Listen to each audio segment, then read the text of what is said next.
आदरणीय अध्यक्ष महोदय, मैं वंदे मातरम के 150वीं जयंती पर इस महत्वपूर्ण चर्चा में भाग लेने के लिए खड़ा हूं और अपने वक्तव्य के शुरुआत में मैं बंगाल के उस पवित्र भूमि को नमन करना चाहता हूं, जिस भूमि से ईश्वर चंद्र विद्यासागर आए, राजा राम मोहन रॉय जी आए, बंकिम चंद्र चटर्जी आए, स्वामी विवेकानंद जी आए, औरबिंदो घोष जी आए, खुदीराम बोस आए, कबीर नजरुल इस्लाम जी आए, रविंद्रनाथ टैगोर जी आए और सुभाष चंद्र बोस जी आए। वाकई में बंगाल की इस पवित्र भूमि में एक अद्भुत ताकत है, जिस भूमि ने हमारे देश को ना सिर्फ हमारा राष्ट्रगान दिया, लेकिन राष्ट्रगान के साथ हमें राष्ट्रगीत भी दिया। और कहीं ना कहीं मैं इस समय पर, क्योंकि स्वतंत्रता सेनानियों का उल्लेख किया गया, स्वतंत्रता संग्राम का उल्लेख किया गया, उस समय के कवि, लेखक जिन्होंने ऐसे शब्दों का प्रयोग किया, ऐसे कविताएं रची, ऐसे गीत रची, जिन गीतों के साथ, जिन शब्दों के प्रेरणाओं के साथ लाखों के तादाद पर स्वतंत्रता सेनानियों ने अंग्रेजों का जुल्म सहने की ताकत मिली। वे ऐसे शब्द थे, वे ऐसे गीत थे, वंदे मातरम, रविंद्रनाथ टैगोर जी के Where the mind is without fear, वो गीत झंडा ऊंचा रहे हमारा, वो गीत सरफरोशी की तमन्ना, वो गीत विद्रोह, वो गीत इंकलाब जिंदाबाद, वो स्लोगन करो या मरो, जय हिंद, सत्यमेव जयते, भारत छोड़ो। ऐसे कई नारे थे, ऐसे कई गीत थे, जिन गीतों ने, जिन शब्दों ने हमारे स्वतंत्रता संग्राम में हमारे भारत के समाज को ताकत दी। वंदे मातरम के इतिहास की और उसके जंग की बात आदरणीय प्रधानमंत्री मोदी जी ने की। हाँ, जो मंगल पांडे का जो विद्रोह था, उस विद्रोह के विफलता के बाद भारत में एक बेचैनी थी और अंग्रेजों का जुल्म और बढ़ गया था।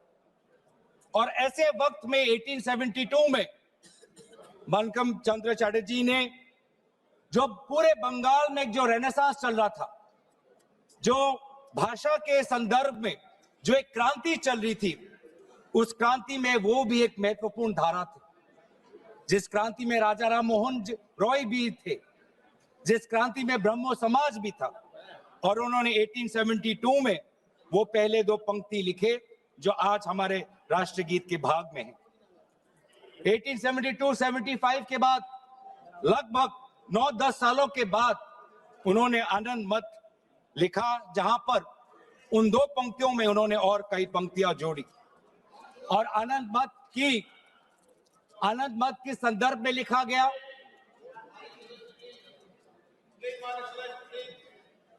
आनंद मत उस संदर्भ में लिखा गया जिस समय ईस्ट इंडिया कंपनी इस प्रकार के टैक्स हमारे किसानों पर लगा रही थी कि जीना बहुत मुश्किल हो गया था। लेकिन वाकई में ये जो एक गीत था, जो आनंद मत में उल्लेखित था, वास्तविक रूप में ये नारा कब बना? इसकी शुरुआत हुई गीत से, लेकिन ये इसकी एवोल्यूशन, इसका पूर्ण जन्म एक नारा के द्वारा, एक राजनीतिक नारा के द्वारा 1905 में हुआ। 1905 में वायसराय कर्जन ने बंगाल के दो भाग करके सोचा कि इसके द्वारा वो बंगाल और बंगाल के द्वारा पूरे भारत पर एक गहरी चोट डालेंगे, लेकिन यही उनकी गलती थी। अगर मैं देखूं कि आधुनिक स्वतंत्रता संग्राम में वो कौन सा पल था जिस पल से भारत के स्वतंत्रता संग्राम में एक नई ताकत आई, वो 1905 के उस स्वदेशी आंदोलन से था। जो स्वदेशी आंदोलन बंगाल के पार्टीशन विभाजन के बाद उजागर हुआ, और उसमें जैसे इतिहास में हमने पढ़ा है कि अरबिंदो घोष जी को एक ताकत मिली, वंदे मातरम का वो जर्नल, और उसके द्वारा जुगांतर पार्टी के द्वारा ये मैसेज गया कि हमें भारत को एक नई दृष्टि से, एक नई ताकत से, एक नई मंथन के द्वारा हमें विद्रोह करना है। और यही बात आने वाले समय में पूरे प्रदेश में ये फैला और व्यापक रूप से फैला। और ये बहुत, इस पूरे वंदे मातरम की जो यात्रा है, इस यात्रा को अध्ययन करना बहुत जरूरी, कि कहीं बंगाल में, बंगाल के भाषा के क्रांति से निकला ये गीत जो 10 वर्ष बाद आनंद मत के नॉवल में इसमें और पंक्तियां जोड़ी गई, बंगाल में एक राष्ट्र नारा बना 1905 में, और ऐसी प्रेरणा मिली जिस प्रेरणा से पूरे भारत में वो व्यापक रूप से प्रचारित हुआ। प्रचार होने के कई माध्यम थे। आदरणीय प्रधानमंत्री जी ने ग्रामोफोन का उल्लेख किया, लेकिन पैम्फलेट और पब्लिकेशन का भी एक बहुत महत्वपूर्ण भूमिका थी। ये पैम्फलेट और पब्लिकेशन के द्वारा बंगाल का ये नारा गया पंजाब में, गया महाराष्ट्र में, गया मद्रास में। ट्रांसलेशन के द्वारा आदरणीय सुब्रमण्यम भारती ने जिस प्रकार से 1905 में इसकी ट्रांसलेशन की, 1908 में इसकी ट्रांसलेशन की, तो कई जगह पे ये कन्नड़ में, तमिल में, तेलुगु में, अलग अलग भाषाओं में आनंद मत और आनंद मत के द्वारा पूरे वंदे मातरम की जो व्याख्या है, जो मूल भाव है, पूरे देश में फैला। खुदीराम बोस जी का उल्लेख यहां पे किया, और हां, जिस प्रकार से कोर्ट ट्रायल्स हुए, सिर्फ खुदीराम बोस जी का नहीं, अरबिंदो घोष जी के भी कोर्ट ट्रायल से पूरे देश को यह दृश्य दिख रहा है कि किस प्रकार से वंदे मातरम के द्वारा हमारे स्वतंत्रता सेनानी ब्रिटिश का विद्रोह कर रहे थे। और फिर सिर्फ स्वतंत्रता सेनानियों के बीच नहीं रहा, एक व्यापक रूप से ये छात्रों के बीच में ये समा गया। वंदे मातरम का उजागर राजामुंड्री आर्ट्स कॉलेज में किया गया, कोकानाडा आर्ट्स कॉलेज में किया गया, गोदावरी, कृष्णा, गुंटूर तक फैला, बांग्लादेश उस समय के मयमन सिंह सिटी कॉलेज तक पहुंचा, और यहां तक भी नहीं, बाहर जब जो हमारा तिरंगा ध्वज जब 1907 में पूरे विश्व में प्रकाशित किया, तो उस तिरंगा झंडा में भी वंदे मातरम उल्लेखित था। कला के द्वारा भी अवनिंद्रनाथ टैगोर, उन्होंने एक पेंटिंग, एक चित्र इससे प्रेरणा लेते हुए किया। तो कहीं ना कहीं हमारे पूरे स्वतंत्रता संग्राम में कला, साहित्य का एक बहुत महत्वपूर्ण भाषा और बहुत महत्वपूर्ण भूमिका रही है। राजनीतिक नारा से, जैसे कि कहा गया, राष्ट्र में इसको एक राष्ट्रीय तवज्जो मिलने लगा, और इस वंदे मातरम को सिर्फ एक राजनीतिक नारा नहीं, लेकिन राष्ट्र गीत से इसको देखा जाए, ये तवज्जो, ये महत्व अगर कोई किसी राजनीतिक दल ने दिया तो वो कांग्रेस पार्टी। कांग्रेस पार्टी ने जब 1905 का स्वदेशी आंदोलन भी नहीं हुआ, 1896 में कलकत्ता में कांग्रेस के अधिवेशन में गुरुदेव रविंद्रनाथ टैगोर जी ने खुद वंदे मातरम को एक मधुर वाणी में उन्होंने उसका गीत प्रदर्शित किया। और बाद में उन्होंने एक चिट्ठी में लिखा भी पंडित नेहरू को, that the privilege of originally setting the first stanza of Vande Mataram to the tune was mine when the author was still alive.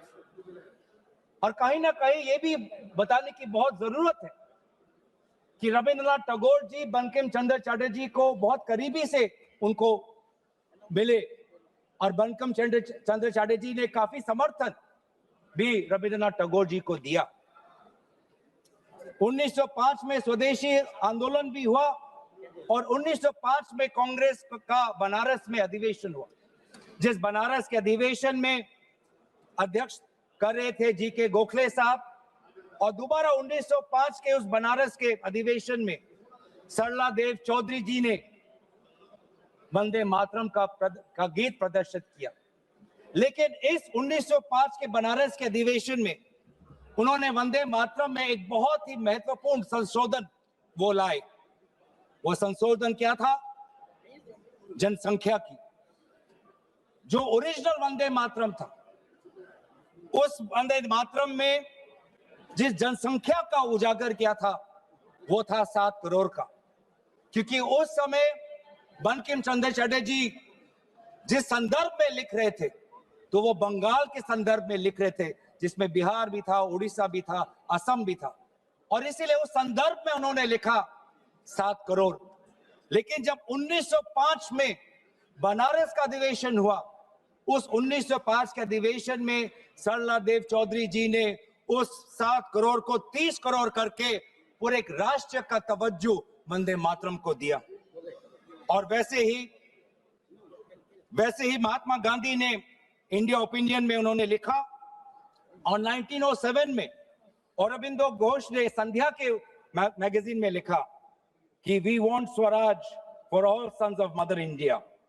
What we want is that Hindus and Muslims both should come together to bring about Swaraj in unison. फिर अभी आप आते हैं जो मूल बात आदरणीय प्रधानमंत्री मोदी जी ने कही। आज उनके पूरे भाषण को मैंने बहुत गौर रूप से सुना, और उनके पूरे 1 घंटे के भाषण का 2 उद्देश्य था। पहला उद्देश्य यह था कि उनके बातों को सुनकर ऐसे लग रहा था कि आपके राजनीतिक पूर्वज खुद ब्रिटिश के खिलाफ लड़ रहे थे। ऐसे लग रहा था कि आपके राजनीतिक पूर्वज ने ब्रिटिश के खिलाफ विभिन्न आंदोलनों में भाग लिया। तो ये जो इतिहास को दोबारा लिखने की, रिवाइज करने की जो मंशा आज प्रधानमंत्री मोदी जी की भाषण में मुझे सुनाई दी। सर, मैं आपके साथ तो मैं तर्क वितर्क करने आया नहीं हूं। और दूसरा जो उद्देश्य था कि एक राजनीतिक रंग इस पूरे वंदे मातरम के चर्चा को देने का था। उन्होंने उजागर किया कांग्रेस वर्किंग कमेटी का और पंडित नेहरू जी का। और ये एक आदत है सर, ये मेरे पास एक टेबल है कि जब प्रधानमंत्री मोदी जी किसी भी विषय पे बोलते हैं तो पंडित नेहरू जी का नाम कितने बार लेते हैं और कांग्रेस पार्टी का नाम कितने बार लेते हैं। मैं बस एक ही उदाहरण देना चाहता हूं कि इससे पहले ऑपरेशन सिंदूर का डिबेट में हमने आदरणीय प्रधानमंत्री मोदी जी को सुना। क्या आप जानना चाहेंगे कि पंडित नेहरू का नाम कितने बार उन्होंने लिया? 14 बार। ऑपरेशन सिंदूर पे 14 बार उन्होंने पंडित नेहरू का नाम लिया।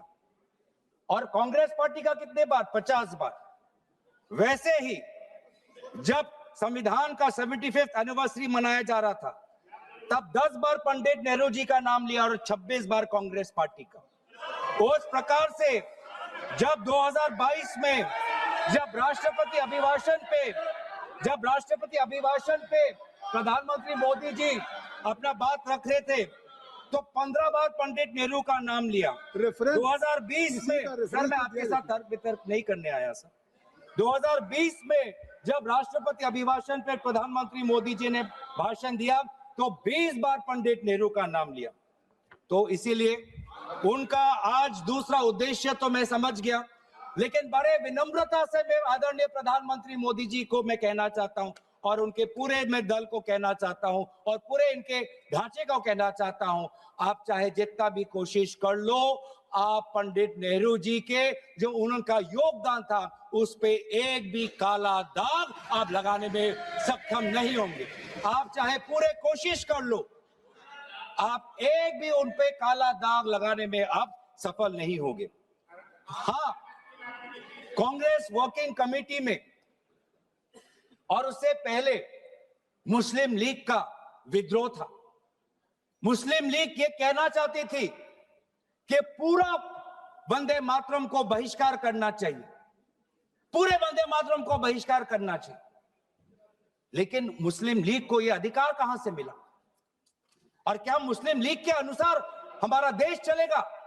क्या मुस्लिम लीग के अनुसार क्या कांग्रेस पार्टी चलेगी? कतई नहीं। हमारे उस समय के जो हमारे नेता थे मौलाना आजाद साहब, उन्होंने स्वयं कहा कि मुझे वंदे मातरम में कोई भी आपत्ति नहीं है। यह फर्क है कांग्रेस के मौलाना आजाद और मुस्लिम लीग के जिन्ना के बीच में। और उन्होंने लाख कोशिश करने के पश्चात भी, लाख दबाव डालने के पश्चात भी 1937 के कांग्रेस वर्किंग कमेटी में के सेशन में यह निर्णय लिया गया कि जहां पर भी नेशनल गैदरिंग होगी वहां पर हम शुरुआत में वंदे मातरम के पहले दो पंक्तियों को हम गाएंगे। इस सिद्धांत को मुस्लिम लीग ने बहुत बड़ी इसकी आलोचना की, बहुत बड़ी आलोचना की, और आलोचना हिंदू महासभा ने भी की। ये कभी कभी हिंदू महासभा और मुस्लिम लीग के जो राजनीतिक उद्देश्य है वो एक हो जाते हैं। हिंदू महासभा और मुस्लिम लीगों ने दोनों वंदे मातरम को एक विशेष राजनीतिक रूप से देखा और मुस्लिम लीग और हिंदू महासभा ने दोनों ने कांग्रेस पार्टी की आलोचना की। लेकिन कांग्रेस पार्टी अगर चलेगी तो किसी हिंदू महासभा या किसी मुस्लिम लीग के नहीं, भारत के जो हमारे आबादी है, भारत की जो हमारी जनसंख्या है, भारत में जो वंदे मातरम के जो मूल भाव है उसके साथ मूल भाव। आप बार बार वंदे मातरम की आप बात कर रहे थे आदरणीय प्रधानमंत्री जी। वंदे मातरम किस संदर्भ में लिखा गया? ब्रिटिश के विद्रोह में वंदे मातरम का नारा कब लगाते थे? जब हम ब्रिटिश के अंदर हम खौफ पैदा करना चाहते थे। वंदे मातरम का नारा कब लगाते थे? जब हम ब्रिटिश को बताना चाहते थे कि हम डरेंगे नहीं, हम झुकेंगे नहीं। तो ये था मूल भाव वंदे मातरम का, ब्रिटिश के विद्रोह करने का। मैं पूछना चाहता हूं कि आपके राजनीतिक पूर्वजों ने वंदे मातरम की इस मंशा को आपने कब पूरा किया? कब आपने ब्रिटिश का विद्रोह किया? कब किया? अब वंदे मातरम का उद्देश्य था कि ब्रिटिश को के बीच में डर फैलाना। मैं पूछना चाहता हूं कि आपने उस मंशा को कब पूरा किया? 1937 की आप बात करते हैं और 1937 में आपको आपत्ति है, तो मैं पूछना चाहता हूं कि 1942 में जब भारत छोड़ो आंदोलन था तब आपके राजनीतिक पूर्वज कहां थे? अगर आपको लगता है कि वंदे मातरम के साथ कांग्रेस पार्टी ने उसको दुर्बल करने की एक साजिश की, तो मैं पूछना चाहता हूं कि आपने जब वंदे मातरम का जो मूल उद्देश्य था कि अंग्रेजों भारत छोड़ो, तो उस भारत छोड़ो के आंदोलन में आप लोग कहां थे? क्या इतिहास गवाह नहीं कि आपके राजनीतिक पूर्वज में उनका नाम नहीं लेना चाहता, कि उन्होंने खुद कहा था कि इस आंदोलन में भाग नहीं लेने का? खुद बोलते थे, दूसरे खुद उन्होंने कहा कि इस आंदोलन में भाग नहीं लेना। और बंगाल में आपके जो राजनीतिक आपके गुरु हैं, मैं उनका नाम भी लेना नहीं चाहूंगा, और उन्होंने भी खुद कहा था कि भारत छोड़ो आंदोलन में भाग नहीं लेना चाहिए। तो आप वंदे मातरम की बात करते हैं, स्वतंत्रता सेनानियों की बात करते हैं, प्रोपेगेंडा करने की कोशिश करते हैं। जो कांग्रेस वर्किंग कमेटी पंडित नेहरू ने जी के सबके साथ जो विचार विमर्श किया, उसमें सब शामिल थे। उसमें शामिल थे रविंद्रनाथ टैगोर जी, जिन्होंने स्वयं कहा कि जो पहले दो स्टैंजाज हैं वो इतने मधुर हैं, उसमें इतनी ताकत है, जो पूरा सारांश है वंदे मातरम का वो पहले दो स्टैंजाज में। और पंडित नेहरू जी ने भी उस वर्किंग कमेटी में कहा, उस रेजोल्यूशन में, पंडित नेहरू जी को मैं कोट करना चाहूंगा, the words Vande Mataram became a slogan of power which inspired our people and a greeting which ever reminds us of our struggle for national freedom. ये है पंडित नेहरू जी और कांग्रेस पार्टी की मूल भाव वंदे मातरम के पक्ष में। और जिस मुस्लिम लीग ने कहा कि पूरे वंदे मातरम को बहिष्कार करो, उस मुस्लिम लीग को दोबारा करारा जवाब हमने हमारे कॉन्स्टिट्यूएंट असेंबली में दिया 1950 में 24 जनवरी को, जब संविधान की जो बैठक हुई थी उसके अंतिम दिन पे हमने कहा कि हम मुस्लिम लीग की बात नहीं सुनेंगे, हम वंदे मातरम को नेशनल सॉन्ग का हम ये तवज्जो हम देना चाहेंगे। और यही हमारे बंगाल के प्रति हमारा आभार था कि उसी कॉन्स्टिट्यूएंट असेंबली में कहा, यह सिद्धांत लिया गया कि जन गण मन हमारा नेशनल एंथम होगा और वंदे मातरम हमारा नेशनल सॉन्ग होगा। और ये पूरे सिद्धांत के साथ कौन कौन इसके साथ सहमत थे? राजेंद्र प्रसाद जी सहमत थे, सी राजागोपालाचारी जी सहमत थे, जीबी पंत साहब सहमत थे, मौलाना आजाद जी सहमत थे, रविशंकर शुक्ला जी सहमत थे। तो ये है आज इतिहास।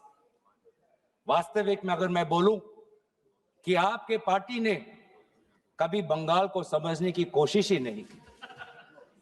सत्ता के लालच में आपने कभी बंगाल को समझा ही नहीं। बंगाल की भक्ति को सर, मैं उनके साथ तर्क वितर्क नहीं करने आया। पॉइंट ऑफ ऑर्डर, मैं उनके साथ तर्क वितर्क नहीं करने आया। मैं तर्क वितर्क नहीं और मैं ये करना नहीं चाहता। पॉइंट ऑफ ऑर्डर ये स्पीकर का डायरेक्शन 114 और 115 ये इतिहास को गलत करे। जब भारत अलग हो गया सर, भारत का विभाजन हो गया, मुस्लिम लीग ने जब पाकिस्तान बना दिया 15 अगस्त 1947 को, जब भारत और पाकिस्तान का बंटवारा हो गया, तो मुस्लिम लीग किस कॉन्स्टिट्यूएंट असेंबली में था जिस 24 जनवरी 1950 की वो ये डिबेट है सर। अगर आप मुझे बोलने देंगे तो मैं इनसे कहूंगा कि जैसे हमने आदरणीय मोदी जी को सुना, आप भी सुनने का धैर्य रखें। धैर्य की कमी मत दिखाइए, संयम की कमी अब मत दिखाइए। हमने संयम दिखाया, हमने धैर्य दिखाया, अब आपकी बारी है। आपने बंगाल को कभी समझा नहीं, आपने बंगाल की भक्ति को नहीं समझा, आपने बंकिम चंद्र चटर्जी को नहीं समझा। बंकिम चंद्र चटर्जी की जो विचार थे, ये पूरा जो विज्ञान को लेके जो उनके विचार थे, एक फ्री इंडिया को लेके जो उनकी विचार थी, आपने नहीं समझा। आपने रविंद्रनाथ टैगोर जी को नहीं समझा। आपके लिए तो सब कुछ बांग्लादेशी। रविंद्रनाथ टैगोर जी ने 1905 में अमार सोनार बांग्ला लिखा। आप इतिहास नहीं जानते, आपने रविंद्रनाथ टैगोर जी का इतिहास नहीं पढ़ा। और जब कहीं आपको अमार सोनार बांग्ला आपको सुनाई पड़ता है तो आपको सिर्फ बांग्लादेशी सुनाई पड़ता है। लेकिन जिस समय वो लिखा गया, बंगाल के पार्टीशन में जो दुख, जो वेदना, अमार सोनार बांग्ला, मेरे जो सुनहरे बंगाल के प्रति जो भाव था, उसको आपने नहीं समझा।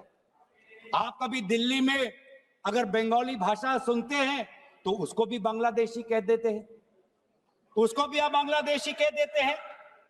जो वास्तविक में बंगाल लोगों की जो समस्या है, असम में बंगाल लोगों की जो डी वोटर की समस्या है, आज 10 साल आपका डबल इंजन हो गया, आपने असम में डी वोटर की समस्या को समाधान नहीं किया।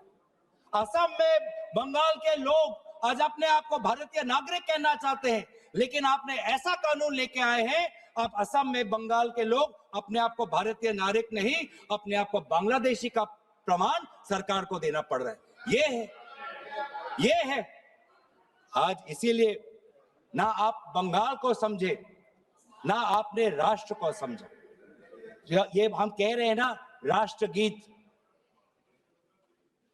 इसमें जो राष्ट्र है, आपने कभी राष्ट्र को समझने की कोशिश नहीं, क्योंकि ये राष्ट्र जो है एक संघीय ढांचे पर निर्भर है और इसमें कई प्रकार के राष्ट्रभक्ति हैं। आज अगर भारत एक मजबूत राष्ट्र है, वो इसलिए है क्योंकि इसमें ना सिर्फ बंगाल की राष्ट्रभक्ति समाई हुई है, इसके साथ तमिल की भी राष्ट्रभक्ति समाई हुई है, इसके साथ असम की राष्ट्रभक्ति समाई हुई है, इसके साथ पंजाब की राष्ट्रभक्ति समाई हुई है, इसके साथ केरल की राष्ट्रभक्ति समाई हुई है, इसके साथ कर्नाटका तेलंगाना की राष्ट्रभक्ति समाई हुई है, इसके साथ नागालैंड उत्तर पूर्वांचल की राष्ट्रभक्ति समाई। लेकिन आपने कभी समझा ही नहीं। हमारे सारे प्रदेशों की राष्ट्रीय भक्ति समाई हुई है, तब जाके भारत को हम एक मजबूत राष्ट्र बना सकते हैं। आपने कभी हमारे राष्ट्र में धर्म अनेक, वो आप ले लीजिएगा अखिलेश जी, आप ले लीजिए। हमारे राष्ट्र में धर्म अनेक, हमारे राष्ट्र में भाषा अनेक, हमारे राष्ट्र में प्रांत अनेक, लेकिन हमारे राष्ट्र में राष्ट्र ग्रंथ सिर्फ एक, वो है हमारे भारतीय संविधान। वो है हमारे भारतीय संविधान। पैगंबर अनेक, धार्मिक ग्रंथ अनेक, मंदिर अनेक, लेकिन राष्ट्र निर्माण के संदर्भ में सिर्फ एक ही ग्रंथ, वो है संविधान। और इस संविधान की सुरक्षा हम आज भी कर रहे हैं। आज राष्ट्र की बात आप करते हैं, मैं पूछना चाहता हूं कि आपने जो हमारा नेशनल एंथम है, आप चाहते थे कि वंदे मातरम हमारा नेशनल एंथम बने, लेकिन जब पूरे देश ने जन गण मन को नेशनल एंथम, रविंद्रनाथ टैगोर जी के द्वारा रचित जन गण मन को नेशनल एंथम का तवज्जो दिया, तो आपके राजनीतिक पूर्वजों ने लगभग 52 साल आपने ना राष्ट्रीय तिरंगा आपने अपने शाखाओं में लगाया, ना राष्ट्रीय नेशनल एंथम अपने शाखाओं में था। आप राष्ट्र की बात करते हो, ना नेशनल एंथम को आपने तवज्जो दी, न भारत के तिरंगा को आपने तवज्जो दिया। आप क्या राष्ट्र की बात करते हो? लेकिन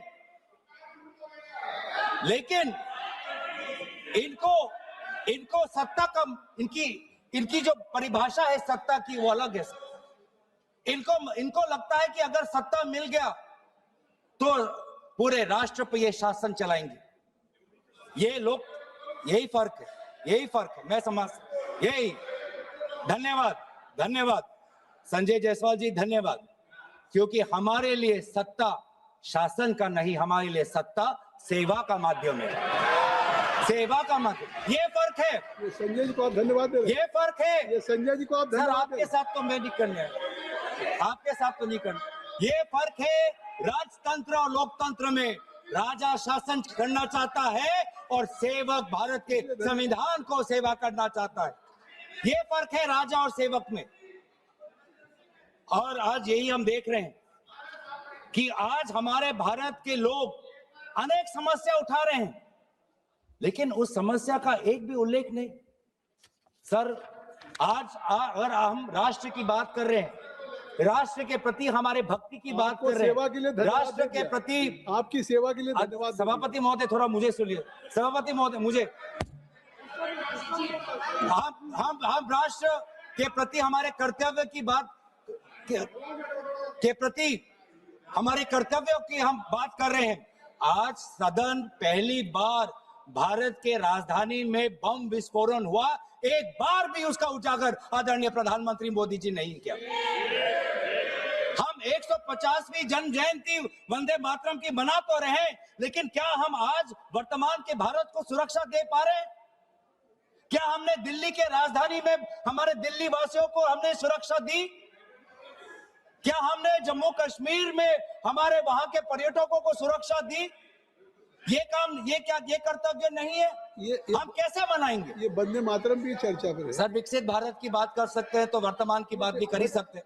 2047 की बात कर सकते हैं तो 2025 की बात भी कर सकते हैं। वंदे मातरम के 150 वर्षों की यात्रा का आज आलोचना तो आज हम सुरक्षा की बात करते हैं, आज हम सुरक्षा की बात उन्होंने करते किसी हैं। की आलोचना नहीं की। आज उन्होंने सभापति महोदय, प्रधानमंत्री ने किसी की आलोचना नहीं की है। सभापति महोदय, सभापति महोदय, तो इसलिए वंदे मातरम तक है। सभापति महोदय, अगर वास्तविक में अगर 150वीं जन्म जयंती वंदे मातरम का पालन करना है तो हमें सुरक्षा देना होगा, स्वास्थ्य की सुरक्षा देनी होगी। आज दिल्ली में, पूरे उत्तर भारत में, गंगा तट पे जितने भी लोग हैं, किसान हो, श्रमिक हो, आज वो वायु प्रदूषण के कारण आज उनका वो सांस नहीं ले पा रहे। आज आप देखिए कि हमारे सीमाएं सुरक्षित है। पहलगाम के बाद आज पाकिस्तान के जो फील्ड मार्शल है वो हमारे अमेरिका के राष्ट्रपति के साथ बैठते हैं। पाकिस्तान और अमेरिका के बीच में और करीबी अब बात आ गई है और करीब हो गए हैं, और आप लोग उस पर कुछ नहीं कह रहे। आज करेंसी, जब आपने एक टाइम पे कहा जब करेंसी बढ़ती है तो उम्र का उजागर है, आज तो भारतीय करेंसी। सर मैं आपके साथ मैं ऑपरेशन सिंदूर की चर्चा हो चुकी है, उस पे आप लोगों ने भी किया था और स्पष्ट कर दिया था। मुझे लगता है आज वंदे मातरम की 150 वर्षों की यात्रा है, आज इसको अगर इस चर्चा को किसी आरोप प्रत्यारोप से या विवादों से ऊपर रखे तो ज्यादा अच्छा होगा। सर 150वीं जयंती तो वर्तमान में मना रहे हैं, तो वर्तमान में भारत के प्रति जो हमारे कर्तव्य है उसकी बात ना करें तो हम कैसे करें। और इसीलिए आज करेंसी, जिस करेंसी का आपने उजागर किया कि करेंसी जब बढ़ती है तो किसी का उम्र का उदाहरण मिलता है, आज तो 100 तक पहुंच गया करेंसी। तो ना वायु प्रदूषित है, ना वायु से हम सुरक्षित है, ना करेंसी हमारी सुरक्षित है, ना हमारी सीमा सुरक्षित है, ना हमारे दिल्ली में हम सुरक्षित है, ना जम्मू कश्मीर और लद्दाख में जो सुरक्षा उनको मिलनी चाहिए, जो राजनीतिक सुरक्षा मिलना चाहिए, जो संपूर्ण राज्य का दर्जा मिलना चाहिए, जो यूटी का दर्जा मिलना चाहिए, ना उनको हम दे पा रहे हैं। आज ना हमारा उद्योग सुरक्षित है। आज मोनोपोलीज के कारण आज आम ग्राहक आज बड़े बड़े उद्योगपति के पैर पे आज पड़ा हुआ है।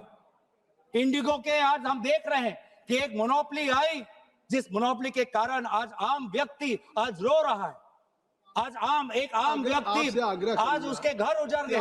आपसे हमने ऐसे एक मिनट सुन लें, आपसे आग्रह करता हूं कि स्वयं ऑनरेबल स्पीकर ने कहा था कि आज जो हम चर्चा कर रहे हैं ये केवल वर्तमान के लिए नहीं, आने वाली पीढ़ियों के लोग भी आज की इस चर्चा से प्रेरणा लेंगे। देखिए, आपकी इस चर्चा से प्रेरणा लेंगे और मुझे लगता है कि आपको बहुत से अवसर मिलेंगे जब आप आलोचना कर सकते हैं, आरोप प्रत्यारोप कर सकते हैं, लेकिन आज की चर्चा कम से कम मैं आपसे धन्यवाद सर। वंदे मातरम राष्ट्र के प्रति हमारे कर्तव्य को उजागर कर, और आज तो हमारा वोट भी सुरक्षित नहीं है, आज तो हमारा वोटर लिस्ट भी सुरक्षित नहीं है। आज हम विभिन्न प्रदेशों में देख रहे हैं कि किस प्रकार से ये सरकार यूपीआई की बात करती है, जेम ट्रिनिटी की बात करती है, आधार की बात करती है, लेकिन मशीन रीडेबल वोटर लिस्ट नहीं देना चाहती। वो काम वो कागज से करवाना चाहती है। तो ना आज वोट सुरक्षित है, ना आज स्वास्थ्य सुरक्षित है, ना सीमा सुरक्षित है, ना करेंसी सुरक्षित है, ना व्यापार सुरक्षित है। ऑनलाइन कॉमर्स आने के बाद आज भारत का वो छोटा दुकानी, आज वो मध्यम वर्ग का दुकानी आज पूरा तहस नहस हो गया। आज इसके ऊपर ये हमारी सरकार क्या कर रही है? लेकिन ये सरकार सवाल से डरती है, चर्चा से डरती है, और ये चाहती है कि अगर ये संस्थाओं को इन्होंने अगर कैप्चर कर लिया, आपने चर्चा संस्थाओं इतनी अच्छी शुरू की थी, और अगर आप अपने चर्चा के भाषण करें तो वाकई वो चर्चा देश के लिए एक अच्छी आपने की, लेकिन अब उस चर्चा को मुझे लगता है वहां तक रखिए सीमित। तो सर मैं तो अपने विषय पे रहूंगा, मैं अपने विषय पे रहूंगा। ये सरकार ये समझती है कि अगर इन्होंने संस्थाओं को जकड़ लिया तो भारत की हमारी जो सोच है, भारत के जो हमारी जो मूल्य हैं, उनको भी जकड़ लेंगे, उनको भी कब्जा कर लेंगे। ये होने नहीं वाला। आप भले जुडिशरी को कब्जा कर सकते हो, आप भले निर्वाचन आयोग को कब्जा कर सकते हो, आप भले इनकम टैक्स को कब्जा कर सकते हो, आप भले ईडी को आप कब्जा किसी कर की सकते आलोचना हो, कर सकते हो। लेकिन भारत के आवाम की इसको लोकतंत्र, इसको जुडिशरी पे जो आलोचना हो रहे हैं ये कार्रवाई का हिस्सा नहीं होगा। भारत के संसदीय कार्य राज्य मंत्री माननीय अर्जुन राम मेघवाल जी, जुडिशरी पे कब्जे करने वाली बात ये कैसे कह रहे हैं साहब सदन में? ये जुडिशरी पे, ये न्यायपालिका पे अपमान है। सुप्रीम कोर्ट का ये क्या कह रहे हैं ये? कोई नोटिस दिया है क्या चर्चा करने के लिए? जुडिशरी पे चर्चा करने के हमने लिए उसको नोटिस दिया है क्या? कार्रवाई के हिस्से से निकाल दिया। हाँ ठीक है, ओके। बोलिए। तो सर ये आज हमारे भारतीय नागरिकों के आम जो अधिकार है उनको भी कब्जा करना चाहती है। जो वोट देने का अधिकार, जो स्वतंत्र विचार का अधिकार, किसी से प्रेम करने का अधिकार, अपने अनुसार विचार रखने का अधिकार, सरकार को आलोचना करने का अधिकार, सरकार को सवाल पूछने का अधिकार, इन अधिकारों को भी ये छीनना चाहती है। और अगर यह इन अधिकारों को छीनना चाहती है तो ये बंकिम चंद्र चटर्जी के काल्पनिक जो कल्पना के अनुसार जो भारत के जो सपना देखा था उसके विचार, उसके विरोध में वो जा रहे हैं। जो रविंद्रनाथ टैगोर जी ने जो एक फ्री इंडिया का जो एक कल्पना की थी उसके विरोध में जा रहे हैं। तो इसीलिए आज ब्रिटिश तो रहे नहीं, लेकिन ब्रिटिश का divide and rule policy follow करने वाले आज भी कुछ राजनीतिक ताकत आज भी है। जिस प्रकार से ब्रिटिश ने सेडिशन का कानून इस्तेमाल कर भारत के वैचारिक जो हमारी स्वतंत्रता है उसको पकड़ने का काम किया, आज भी ऐसे कुछ राजनीतिक ताकत है जो सेडिशन के कानून के द्वारा हमारे ही नागरिकों को जेल में रख रही है। तो इसीलिए आज हम उन ताकतों को कहना चाहते हैं कि हमारी पार्टी और विपक्ष की पार्टी और इंडिया अलायंस भारत के हम आम नागरिक के साथ खड़े हैं। और हम आज भी प्रतिबद्ध हैं कवि रविंद्रनाथ टैगोर जी के उस वो महान पंक्ति के प्रति, जिन पंक्तियों को मैं अंत में उजागर करते हुए मैं अपने भाषण को समाप्त कर दूंगा। Where the mind is without fear, where the mind is without fear and the head is held high, where knowledge is free, where the world has not been broken up into fragments by narrow domestic walls, where words come out from the depth of truth, where tireless striving stretches its arms towards perfection, where the clear stream of reason has not lost its way into the dreary desert sand of dead habit, where the mind is led forward by thee into ever-widening thought and action, into that heaven of freedom, my Father, let my country awake. इन्हीं पंक्तियों के प्रति हम कार्यबद्ध रहेंगे और यही कहते हुए मैं अपनी वाणी को समाप्त करना चाहता हूं। धन्यवाद। जय हिंद, वंदे श्री मातरम। अखिलेश